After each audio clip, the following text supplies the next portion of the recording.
Voy a presentar a Víctor Andrés García Belaúnde. Es licenciado en Psicología, magíster en Historia de la Filosofía y magíster en Ética Profesional. Panelista de la Guía Escéptica. Esto es. Bueno, nos va a hacer una charla sobre el problema del escepticismo, que creo que para él no necesariamente es un problema. Bueno, primero quería agradecer al grupo de la Guía Escéptica que ha venido acá. Es un podcast, el primer podcast escéptico del Perú. Ha venido Aurora Gutiérrez, que quisiera que hable, porque gracias a ellos es que podemos traer el equipo, los micrófonos y podemos llegar a mucho más gente de la que entra en esta aula, ¿no? Imagínense la cantidad de miles de personas que podemos llegar. Las personas que han expuesto pueden rebotar y publicar sus presentaciones con buen audio, buen video, ¿no? Y eso creo que es utilizar la tecnología para bien. La charla anterior era un poco escéptica de la ciencia. Yo también soy escéptico de la ciencia, ¿no? Escéptico de los contenidos de la ciencia, pero también soy consciente de los errores del método, ¿no? O sea, yo creo que la ciencia tiene dos lados, ¿no? Por un lado es un cuerpo de conocimiento creciente, ¿no? Y se ha ampliado tanto que ya nadie puede estudiar todas las ramas de la ciencia. No es como los filósofos griegos que leían en la biblioteca y no había más que leer, sino que la ciencia ha aumentado el conocimiento exponencial en cada una de sus ramas. Entonces uno tiene que ser un especialista de verdad para poder entender cada ámbito, ¿no? Y ese conocimiento se va perfeccionando, las teorías se van reemplazando, se van mejorando, los modelos.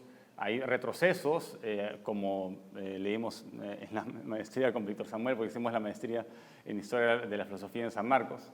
Y justo discutimos al libro de Historia de las Revoluciones Científicas y los paradigmas y cómo hay crisis y hay retrocesos también en la ciencia, ¿no? Entonces el conocimiento, a lo que aspira el conocimiento científico es a que se reduzca el error, pero nunca te va a garantizar un 100%. Siempre hay un margen de duda.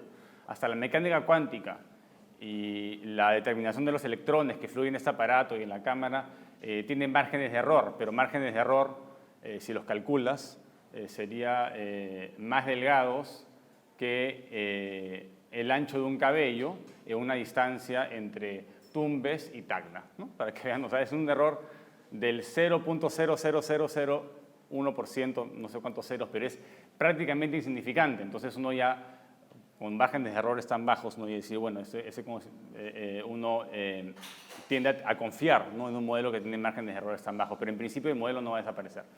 Entonces el método garantiza eso, ¿no? El método científico garantiza eso. Y eso se da sin una ontología, ¿no? Justo ayer estuvimos también en San Marcos en un coloquio de filosofía analítica, ¿no? Y estuvimos hablando sobre los modelos científicos, ¿no? Y yo por lo menos planteé la idea de que la ontología no es necesaria en la ciencia, ¿no? La ontología es esta rama en la filosofía que estudia el ser en sí mismo, ¿no?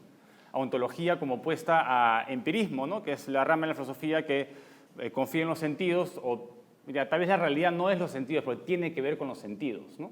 Ese es nuestro primer contacto, nuestra primera vía de información, ¿no? Entonces la ontología, de una manera, te da las espaldas a la realidad y comienzas a filosofar y utilizar la razón en sí misma, pero sin la prueba empírica. Y por otro lado, el empirismo es la vía que llevó la ciencia, ¿no? Pero a la hora que uno percibe el mundo, lo percibe con un error. Hay un margen de error siempre, ¿no? Entonces, por eso que los modelos científicos nunca van a ser la realidad en sí misma, ¿no? Es como el mapa y la realidad, ¿no? Uno no puede ir a la realidad en sí misma. En mecánica cuántica, los científicos no pueden reducirse al tamaño de un átomo. En el caso de observar las estrellas, los científicos no pueden crecer del tamaño de una galaxia para poder ver el universo desde lejos, ¿no? O no pueden viajar a una distancia inimaginable, ¿no?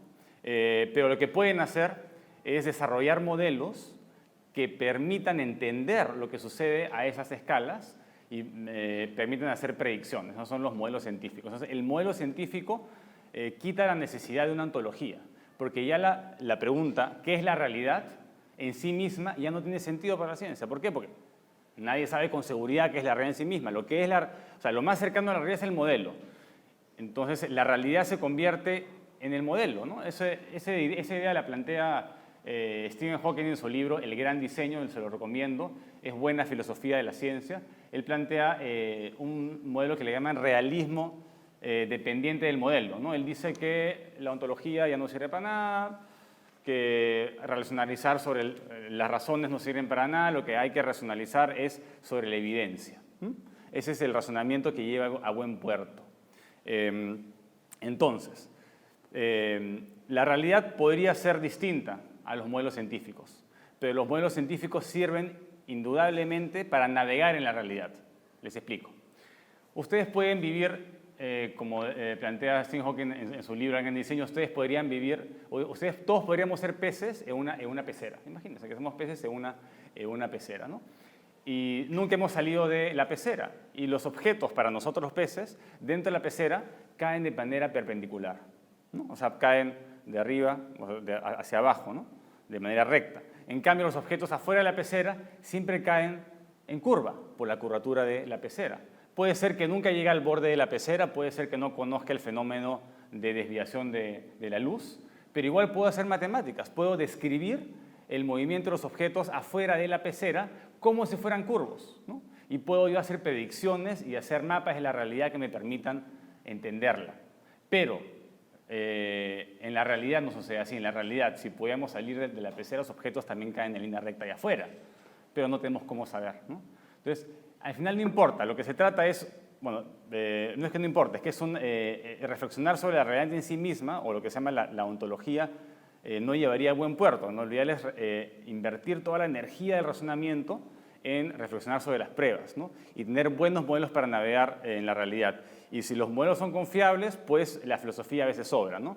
En cambio, la filosofía, sí estoy de acuerdo, debería estar enfocada en los misterios de la ciencia, ¿no? Cuántas cosas que no se saben de universos múltiples, de mecánica cuántica, hay mucho misterio en la ciencia, ¿no? Entonces, si la filosofía no tiene lo último que decir, pues si la ciencia no es lo último en esa rama de estudio, si todavía hay muchos misterios, pues la filosofía puede ayudar bastante, ¿no? O sea, como compañera de la ciencia en general, ¿no? Entonces, eso es un poco lo que yo quería plantear, ¿no? Y con esto termino ya para darle paso a Aurora Gutiérrez, que es la conductora del programa. Ella nos va a explicar, digamos, sobre el escepticismo y por qué es importante ser escéptico. Yo les acabo de explicar por qué es importante tener un buen modelo, ¿no? Y qué significa un modelo de la realidad para los científicos y por qué la ontología ya no sería necesaria. No me encantaría tener sus críticas, ¿no? Y ahora Aurora Gutiérrez nos va a explicar también brevemente, ¿no? ¿Por qué es importante ser escéptico, ¿no? Y en qué consiste ser escéptico y tener un buen razonamiento? Hola. Les voy a explicar, como dijo Víctor, un poco sobre el escepticismo. Bueno, el escepticismo que nosotros manejamos cuando hablamos de escepticismo en general, porque el programa se llama Guía Escéptica, es el escepticismo filosófico y el escepticismo científico de no dudar de todo continuamente y consistentemente y no tomar absolutamente ninguna decisión y no tomar absolutamente ningún bando por nada, sino asignar de alguna manera probabilidades de que algo pueda o no pueda ser y a raíz de eso tomar la decisión. Y un ejemplo práctico, por ejemplo, el calentamiento global, ¿no? ¿Existe el calentamiento global o no? Y muchas personas se llaman escépticas del calentamiento global diciendo que no creen que existe el calentamiento global, o sea, dudan de que exista el calentamiento global. Pero en realidad están siendo malos escépticos. ¿Por qué? Porque están asignando una mayor probabilidad a que un gran grupo de científicos, más del 99%, se equivoquen y que el 1%, que son los locos de Internet, tengan la razón. O sea, ser escéptico, ¿qué? Nosotros no somos los locos de Internet. Ser escéptico significa asignar bien las probabilidades, dudar de aquello que en la realidad merezca o se observe que tenga una mayor probabilidad de ser falso. No dudar absolutamente de todo. Y parte de ser escéptico, y hablo de probabilidades porque para ser escéptico o para manejarse... ¿de qué nos sirve ser escéptico? ¿No? Nos sirve para manejar bien nuestras creencias. Entonces nosotros tenemos creencias en general, tenemos creencias como que de fábrica con las que venimos ya y tenemos creencias sobre la marcha, ¿no? Por ejemplo, muchos de nosotros, no sé cómo será acá, pero muchos de nosotros hemos crecido en una casa cristiana o en una casa religiosa de algún modo, ¿no? Entonces venimos prácticamente de fábrica con estas creencias. Pero sobre la marcha tenemos que poner a prueba nuestras creencias y ver si la realidad como que soporta, ¿cuál es la palabra? Como que si la realidad da fundamentos para mantener estas creencias o no. Y es ahí donde tenemos que hacer predicciones. Y cada vez que nosotros tenemos una creencia, lo que estamos haciendo en realidad es hacer una predicción sobre la realidad. Entonces, si yo creo que el sol sale todos los días, en realidad lo que estoy haciendo es una predicción de que mañana va a salir el sol. No es una creencia abstracta que está en un mundo que no tiene nada que ver con la realidad. Entonces, todas nuestras creencias implican una predicción de la realidad. Y ya que lo mencionó Víctor, que ayer estábamos en un congreso de filosofía analítica, y no es por desmerecer el resto de la filosofía, pero muchas veces, claro, la filosofía trata sobre cuestiones lógicas o sobre posibles escenarios que no se van a poder corroborar en la realidad. Ahora, no digo que toda la filosofía sea así, porque muchas otras veces se crean teorías y se generan predicciones que pueden ser corroboradas por la realidad. O sea, al fin y al cabo, lo que uno está haciendo es crear modelos de la realidad que finalmente van a ser dichos o desdichos por la realidad de la que estamos hablando. Y parte de esto, y un tema muy importante para mí, es el de la racionalidad. Entonces, ser racional implica, como dijo Víctor, los pensamientos, el modelo de creencias es el mapa y la realidad es el territorio. Entonces, ser racional es tener un mapa, un modelo de creencias lo más cercano al territorio posible.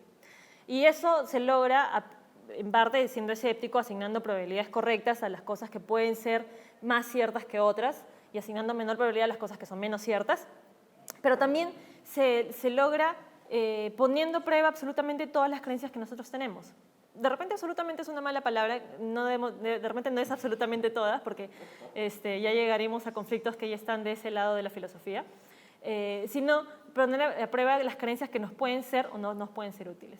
Y voy a terminar diciendo que, esa es la charla que dije ayer, que la racionalidad básicamente se divide entre racionalidad epistémica, que es esto que he dicho, es tener un modelo de realidad lo más cercano a la realidad posible, y la racionalidad instrumental, que se trata de realizar acciones que vayan de acuerdo a ese modelo de la realidad, para lograr un fin que al fin y al cabo es puesto por cada individuo, ¿no? Si de repente uno quiere graduarse en filosofía en menos de 5 años, ¿no? Entonces tiene que llevar a cabo un montón de medios para llegar a ese fin.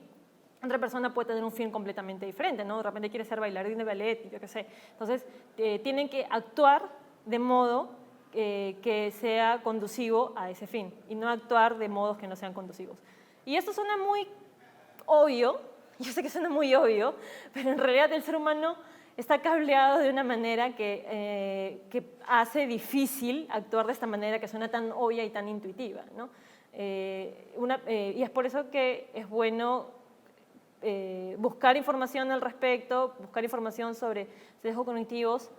Yo sé que ustedes han estudiado, no sé si todos son filósofos, pero filosofía o en lógica siempre estudian las falacias lógicas, estudian qué cosa es un silogismo correcto, qué cosa es una serie de caminos lógicos correctos para llegar a una conclusión correcta. Pues ese mismo modelo de falacia se da en nuestro cerebro cuando llegamos a conclusiones. Eso es lo que nosotros llamamos los sesgos cognitivos. Son esos sesgos o esos errores de pensamiento que nos hacen llegar a conclusiones incorrectas y muchas veces a tomar decisiones incorrectas. Y bueno, eso es todo. Gracias.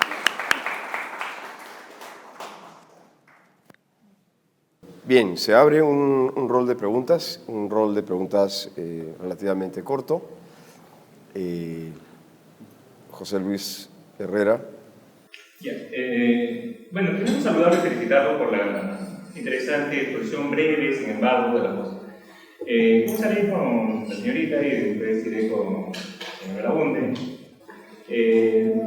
No sé si sea interesante, a lo mejor sea interesante decir que soy ateo, pero he sido desde niño, de toda mi vida casi. Pero a mí me parece que si encuentras tan sencillo y tan simple evitar las creencias en base a probabilidades, quizás sea porque las preguntas que quieras hacer son muy sencillas y muy simples y es una imagen más o menos sencilla del mundo. Cuando las imágenes son sencillas del mundo, entonces uno se imagina que, claro, los problemas son simples y es simplemente una cuestión de probabilidades. Hay miles de problemas que no encuentran posibilidad dentro de las probabilidades. Bueno, sabes, lo que hablas de probabilidades, siempre sabes, la probabilidad se da en un espacio como este. El espacio muestral es un conjunto.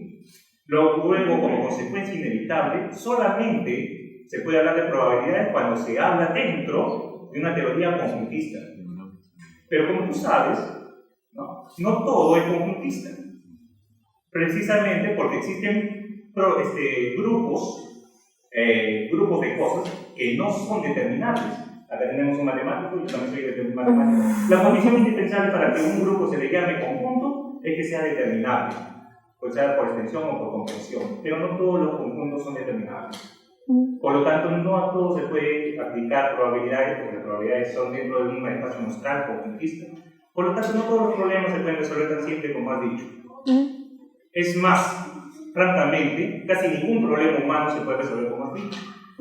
Porque no vas a poder poner un espacio muestral al amor, a los sentimientos, al valor, a las esperanzas, a la idea de Dios, no le vas a poder poner eso, ¿verdad? A la idea del alma, no le puedes poner eso por una cuestión, simplemente por la definición misma de lo que es probabilidad.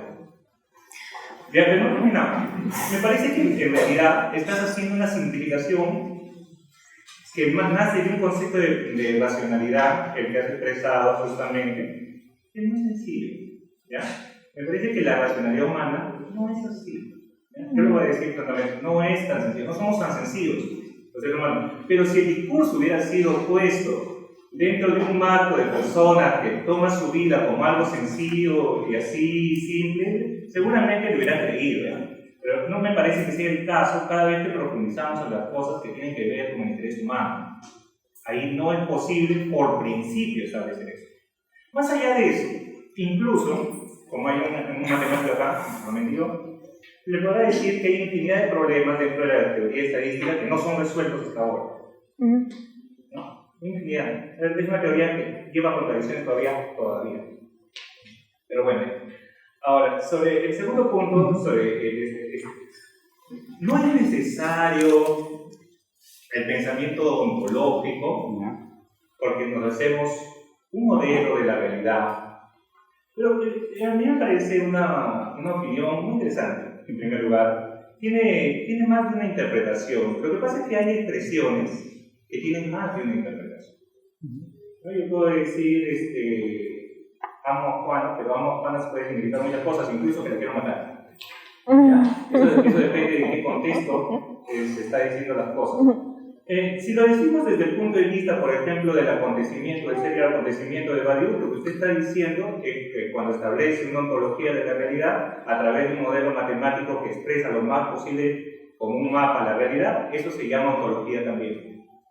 Eso lo ha hecho en el serial acontecimiento Badiou, y ha establecido toda una teoría a partir de la teoría de conjuntos, y dice que la lógica y la teoría de conjuntos misma en la tesis de Badiou es ontología. O sea, que no es que hay que tirar la ontología, sino que la misma teoría de conjuntos es ontología. Badiou todavía está vivo, es un filósofo muy reconocido. Entonces, no sería tanto así como tirar, sino que más bien la misma matemática, porque no habla de los modelos, habla de las mismas matemáticas, son la forma, es la ontología que se ha querido buscar y que no se le ha reconocido y se le ha negado. Entonces, desde ese punto de vista, no sé si es que lo que tú has querido decir es eso. Entonces, realmente no se estaría tirando la ontología por la ventana, sino que más bien se le estaría reconociendo otra forma de hacer ontología. Porque la ontología, al fin y al cabo, pretende dar una descripción de la realidad, ¿no es cierto?, del mundo, de lo que es. Pero de lo que es no necesariamente tiene que expresarse mediante el lenguaje humano, también existen otros lenguajes. Y el lenguaje matemático también es un lenguaje que podría expresar, ¿no? Siempre y cuando realmente tenga el carácter que se supone que debe tener lo que es la ontología. Y uno de esos caracteres puede ser especulativo. Cuando se habla, por ejemplo, de los multiuniversos, es especulativo, porque no hay experimento alguno con el cual se pueda probar, o también de las supercuerdas, que no hay experimento alguno. Entonces, ¿qué es? Es un tipo de ontología expresado en un nuevo lenguaje que ya no es el lenguaje de palabras, sino es el lenguaje matemático. Es una ontología, no se puede demostrar. No hay experimento.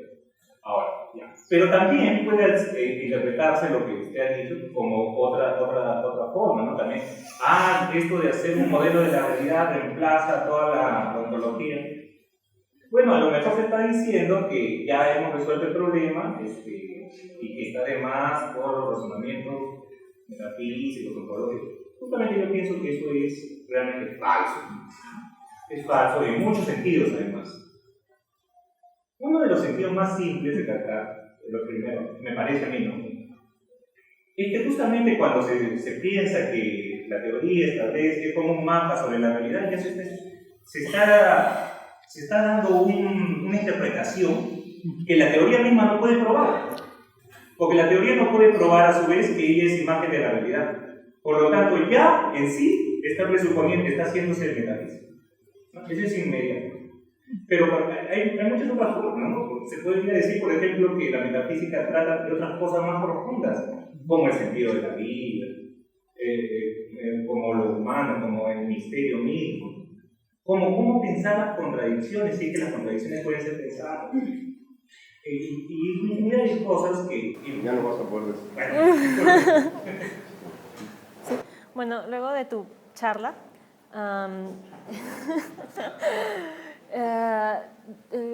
dos cosas. Empiezo por la última pregunta. Sí, de hecho, bueno, mi charla fue simplista porque tengo un tiempo limitado y obviamente no puedo estar en extensión, entrar sobre todos esos temas, pero existe bibliografía muy grande al respecto. Si alguien quiere leer más, pues busque y encuentre, ¿no? Pero sí, de hecho hay una teoría sobre la racionalidad limitada. Porque cuando yo hablo de racionalidad no estoy describiendo la manera en que el ser humano piensa. Estoy diciendo la manera en que el ser humano podría actuar de manera más óptima. De hecho, la definición de racionalidad, que es la que a mí más me gusta, y no vamos a entrar en un dilema de definiciones aquí, yo sé que a ustedes les gusta mucho hacer estas cosas, pero es que es la manera de pensar y actuar de forma óptima. Y esa es la definición. Que es una definición un poco tirada también a la ciencia de la ingeniería, ¿no? Que es optimizar procesos, optimizar la manera en que piensas y optimizar la manera en que actúas. Entonces, no es un modelo descriptivo. Y dentro de la racionalidad limitada, lo que hablaba al principio de deshacerse de sesgos, es esta teoría, precisamente es una teoría que bueno, surgió a raíz de, ¿cómo se llama? A raíz de un matemático, precisamente, que hizo, él era matemático, ganó el premio Nobel en economía, pero es matemático. Pero no me acuerdo su nombre. Bueno, y después fue tomada también por Daniel Kahneman, que también es un economista y psicólogo, que precisamente muestra al ser humano como un ser no racional. El ser humano no toma decisiones racionales. Y eso precisamente tuvo impacto en la economía porque antes se tomaba el ser humano como el homo economicus, el hombre que toma decisiones para optimizar su finalidad deseada. Y la gente hacía modelos económicos en base a eso. Pero eso no es cierto. El ser humano no toma sus decisiones, no compra bienes, no alquila servicios, no paga por servicios de manera que optimice su finalidad. Hace cosas por miles de razones, ¿no? Porque le dio la gana, porque había una chica bonita al costado del aviso, por muchas razones, por estatus, que es una razón muy fuerte que antes no se consideraba. Y dentro de este modelo de racionalidad limitada, precisamente es donde surge la teoría de los sesgos cognitivos, ¿no? Entonces nosotros somos seres humanos, andamos por ahí llenos de sesgos cognitivos. Sobre el otro que dijiste de la probabilidad y que no se puede poner probabilidad a todos los problemas, y ahí, de hecho ahí fue donde dijiste lo de que el modelo es muy simple. Claro, o sea, no he dado ejemplos muy complicados, pero de hecho, decir que no se tiene ninguna información sería decir que acabamos de nacer, ¿no? Porque en realidad lo que nosotros hacemos durante toda nuestra vida es recabar información. Tienes información de todo. Tienes información consciente, puede ser que tengas información inconsciente que no voy a hablar al respecto y no la voy a tocar, pero tienes información consciente. Lo que dije, cada vez que actúas, estás actuando sobre una predicción. De otro modo, te sorprenderías en todo momento. Él se sorprendería cada vez que toma el vaso y se da cuenta que el vaso en vez de irse para arriba se da para abajo. No se sorprende. ¿Por qué? Porque ha hecho una predicción de la realidad. Espera que la realidad se comporte de la manera en que se ha estado comportando todo ese tiempo. En todo momento nosotros estamos realizando predicciones y esperando que esas predicciones se cumplan. Y cuando no se cumplen nos sorprendemos, ¿no? De repente estás caminando por la calle y te encuentras con una persona que a la que no esperabas encontrarte y te sorprendes. Porque hiciste la predicción de que caminando por esta calle no voy a encontrarme con esta persona. Y bueno, esto significa que en todo momento sí estamos asignando probabilidades. Ahora, no lo hacemos de la mejor manera, no lo hacemos de la manera correcta, pero lo hacemos. Y no es que carezcamos de la información suficiente. Hay cosas de las cuales carecemos de información, y ahora que hablaste del problema, dijiste el amor y no sé qué más, solamente me acuerdo del amor, porque todo el mundo habla del amor como si fuese, pero no es más que una serie de procesos químicos que sí está entendida y es una serie de reacciones químicas al cerebro que también está entendida. No le quiero quitar la magia, pero mi punto es que también le puedes asignar probabilidades. Puedes asignarle la probabilidad de que si te metes con una mujer o con un hombre que tiene tendencias a hacer cosas destructivas para ti, pues obviamente puedes asignarle una gran probabilidad de que la cosa vaya mal, ¿no? Si te enamoras de una persona por su apariencia física y pretendes pasar con esa persona el resto de tu vida, pues puedes tener la probabilidad de que cuando tengas 70 años y deje de tener una buena apariencia física, de repente las cosas cambian. O puedes llenarte de información viendo casos, incluso puedes hacerlo de caso a caso, ¿no? Vas y haces una encuesta con tus amigos y preguntas y puedes ver qué problemas son los más comunes en las relaciones de pareja. De hecho, yo he leído muchos estudios al respecto y si les interesa, de hecho, los matemáticos, los economistas, esa gente hace miles de estudios respecto al amor y las relaciones de pareja. O sea, no es nada místico, misterioso, a lo cual no se le puede asignar una probabilidad.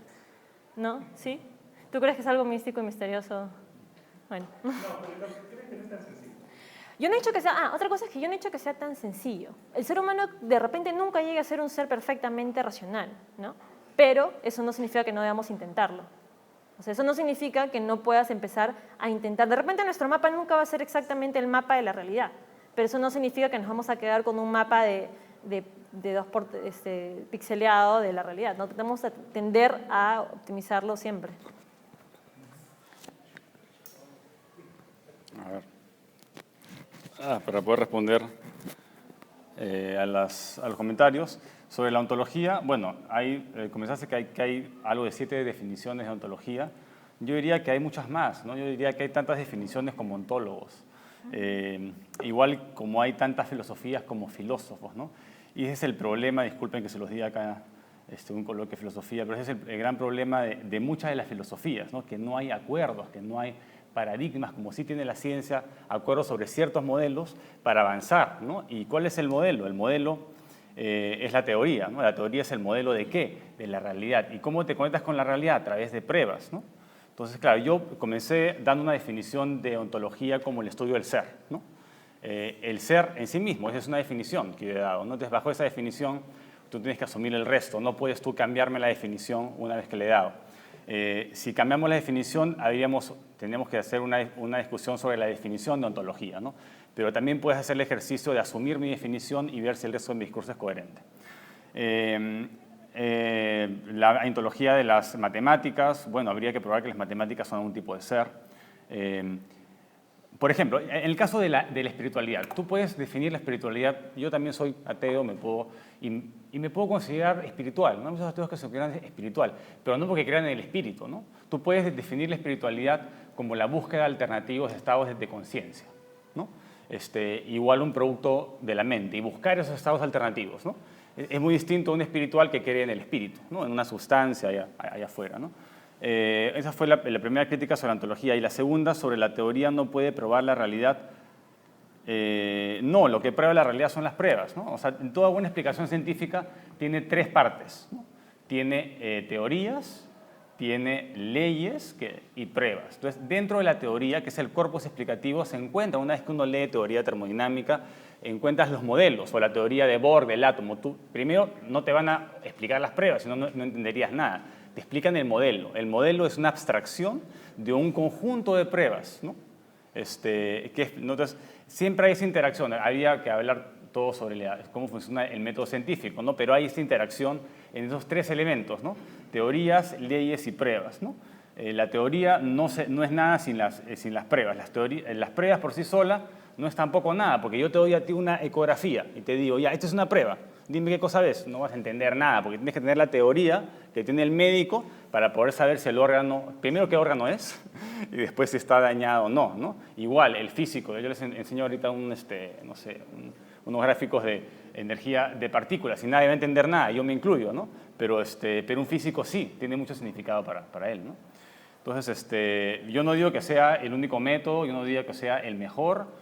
La ciencia, como Carl Sagan, creo yo, es un poco como la democracia. Todos estamos incómodos con la democracia, todos vemos la corrupción, criticamos a los políticos, pero ¿qué otra alternativa ponen? Que no es o sea, algún tipo de democracia tenemos que tener por el momento, ¿no? O sea, lo bueno de la democracia es como la ciencia, ¿no?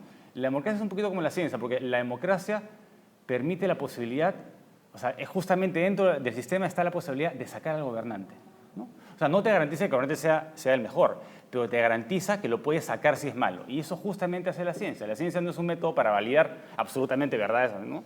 Pero es un método para descartar las cosas ya que son de verdad absurdas, ¿no? Por ejemplo, la teoría de la Tierra plana. Espero que nadie la defienda. Ya está muerta, ya. ya no pasa nada. Nadie podría defender en su sano juicio la teoría de la Tierra plana actualmente, pero se podría debatir sobre la teoría de los multiversos, ¿no? Todavía eso hay mucho margen de... Inclusive la teoría evolutiva, tales, pero la Tierra plana, ¿no? Bueno, y lamentablemente ya no charla, porque es demasiado largo, no réplica, ¿no? Lo siento. Lo siento porque está muy interesante. Lo que pasa es que hay otras cosas que hacer también. Para comenzar voy a hablar yo, o sea que